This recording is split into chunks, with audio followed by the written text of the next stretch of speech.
તો મિત્રો 1 કરોડ સુધી પહોંચવાની ચેલેન્જનો આજે ચોથો દિવસ છે અને આજે આપણે કંઈક અલગ જ વસ્તુ કરી છે જેમાંથી આપણે કંઈક શીખીએ.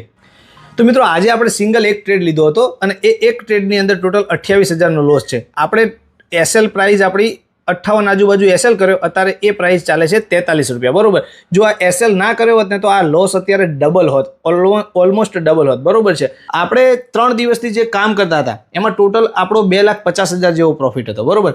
તો આપણે ખાલી આજે એસએલ કેટલો કર્યો છે? 25,000નો જ. મતલબ કે હું 10 દિવસ સુધી કન્ટિન્યુ 25,000 લોસ કરીશ ને તો પણ મારું અમાઉન્ટ જે છે ને એ હું નેકેટ ડેબિટમાં નથી જવાનું, મારો જે પ્રોફિટ છે એ જ ઝીરો થવાનો છે, બરોબર. અને રેગ્યુલર 10 દિવસ સુધી જો મિત્રો આપણે ટ્રેડિંગમાં લોસ કરીએ ને તો આપણે ટ્રેડિંગ આપણા માટે છે જ નહીં, બરોબર છે.